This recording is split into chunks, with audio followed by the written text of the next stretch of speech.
Battlefield में सबसे पहले वो खबर जिसे सुनकर ही चीन और पाकिस्तान का दिल जोर जोर से धड़कने लगा है। उनका बीपी हाई हो गया है। दरअसल पीएम मोदी 13 जुलाई को फ्रांस दौरे पर जाने वाले हैं। इस दौरान भारतीय नौसेना के लिए राफेल के मरीन वर्जन की डील सील हो सकती है। भारत 26 राफेल एम खरीदने वाला है। इसकी ताकत से चीन और पाक अच्छी तरह से वाकिफ हैं, इसलिए उनकी धड़कनें अभी से तेज हो गई हैं।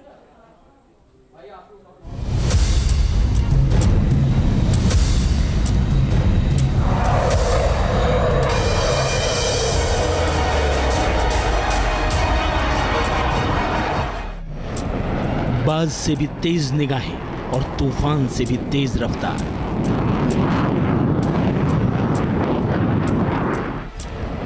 वो जब समुद्री मिशन पर निकलता है तो दुश्मन के खेमे में खलबली मच जाती है। एक बार उसने अपना टारगेट लॉक कर लिया तो समझिए उसका खाक में मिलना तय है। जिसकी खौफनाक चाल के आगे दुश्मन की हर चाल नाकाम हो जाती है।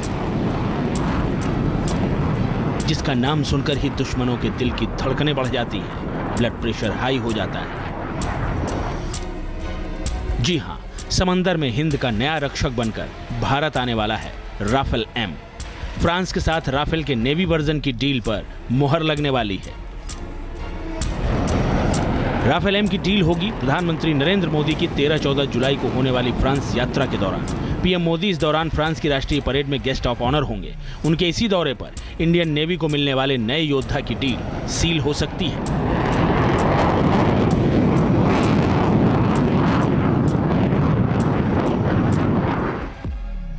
पीएम मोदी का ये फ्रांस दौरा भारत के समुद्री तटों की सुरक्षा को और मजबूत करने की दिशा में बेहद अहम माना जा रहा है।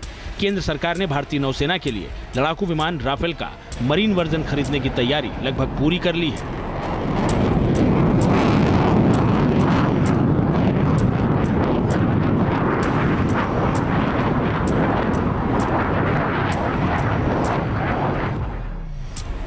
फ्रांस के साथ राफेल एम के सौदे का कॉन्ट्रैक्ट हो सकता है। भारतीय वायुसेना के लिए 36 राफेल बनाने वाली कंपनी दसा एविएशन के साथ ही कॉन्ट्रैक्ट हो सकता है। सूत्रों के मुताबिक इंडियन नेवी के लिए 26 राफेल एम खरीदने की तैयारी है। राफेल एम की ये डील 45,000 करोड़ की हो सकती है।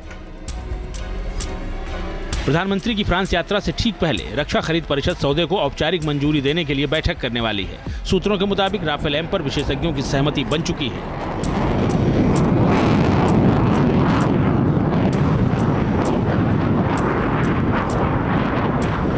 राफेल एम की डील के अंतर्गत उस जेट इंजन की टेक्नोलॉजी का ट्रांसफर भी शामिल है जिसे हम मीडियम कॉम्बैट एयरक्राफ्ट बनाने के लिए इस्तेमाल करेंगे। जब मीडियम कॉम्बैट एयरक्राफ्ट बनेगा तो वो हिंदुस्तान की ताकत में भी और खजाने में भी एक बहुत ही बेहतरीन इजाफा होगा। राफेल एम फाइटर जेट समुद्री एरिया में हवाई हमले के लिए खास तौर पर डिजाइन किए गए हैं।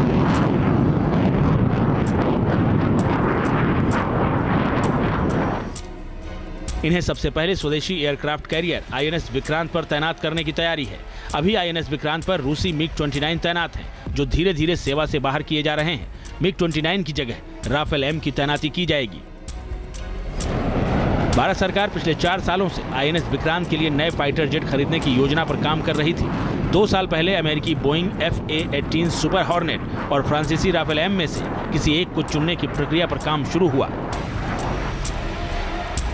नौसेना ने पिछले साल गोवा में सुपर हॉर्नेट और राफेल एम का टेस्ट किया। दोनों फाइटर जेट्स की खूबियों और कमियों को लेकर ब्रीफ रिपोर्ट तैयार की गई। इंडियन डिफेंस एक्सपर्ट ने राफेल एम को आईएनएस विक्रांत की जरूरतों के हिसाब से फिट पाया, जबकि बोइंग FA-18 को लेकर इंडियन एक्सपर्ट सहमत नहीं हुए। इसलिए राफेल एम का आना तय माना जा रहा है। एक्सपर्ट के मुताबिक भारतीय नौसेना के लिए राफेल एम इसलिए भी उपयुक्त है क्योंकि वायुसेना राफेल के रखरखाव से जुड़ा इंफ्रास्ट्रक्चर पहले ही तैयार कर चुकी है और यही नौसेना के भी काम आएगा। इससे पैसा और समय दोनों बचेगा। राफेल से एडवांस है राफेल एम। राफेल से ज्यादा ताकतवर इंजन, बहुत कम जगह में लैंडिंग में सक्षम। राफेल का एम वर्जन भारत में मौजूद राफेल फाइटर जेट से एडवांस्ड है। आईएनएस विक्रांत से उड़ान भरने के लिए स्की जंप करते हुए ज्यादा ताकतवर इंजन वाला फाइटर जेट है। इसे short take off but arrester landing कहते हैं। बहुत कम जगह पर ही ये लैंड कर सकता है।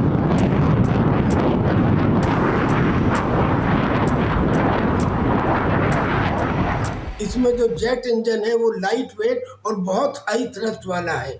इसके अलावा ये न्यूक्लियर डेटरेंस के लिए भी काम करेगा, एरिया डिनाइल के लिए भी काम करेगा, बड़ी बड़ी रिफ्यूलिंग का सिस्टम भी इसके अंदर मौजूद है। और सबसे बड़ी खास बात ये कि हमारा जो एयरक्राफ्ट कैरियर है INS विक्रांत, उसके साथ ये कंपैटिबल है, उससे टेक ऑफ और लैंडिंग कर सकता है।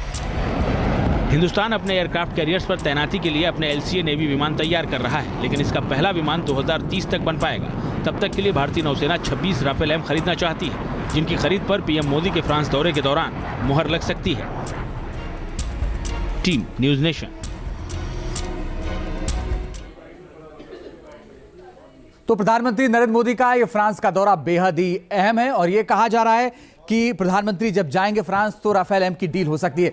लेकिन इसको लेकर के लगातार पाकिस्तान और चीन की धड़कनें बढ़ी हुई हैं। तो सवाल यह है कि इसकी खासियत क्या है। आइए अब आपको इसकी खासियत के बारे में बताते हैं कि राफेल M जो कि आने वाले वक्त में हिंदुस्तान आ सकता है, उसकी खासियत क्या है। इसकी जो स्पीड है वो 2300 किलोमीटर प्रति घंटा है। साथ ही इसके अगर हम रेंज की बात करते हैं तो 3700 किलोमीटर इसकी रेंज है। और साथ ही इसकी जो और खासियत है वो भी बताते हैं। अधिकतम क्लाइंब रेट इसका 60,000 फीट है और साथ ही क्लाइंब रेट 18,000 फीट प्रति मिनट है। आप अंदाजा लगाएं कितना घातक हथियार है। वॉरहेड की बात करें तो 9,500 किलोग्राम है। ये इसकी खासियत है राफेल M की, जिसको लेकर के बात कही जा रही है। परमाणु हमले में ये सक्षम है। इसकी डील आने वाले वक्त में होनी है। हैमर मिसाइलों से ये लैस है राफेल M। रडार को चकमा देने में बेहद ज्यादा सक्षम माना जाता है। हवा में ही ईंधन भरने की क्षमता है राफेल M में और ये खासियतें हैं जिसको लेकर के कहा जा रहा है कि डील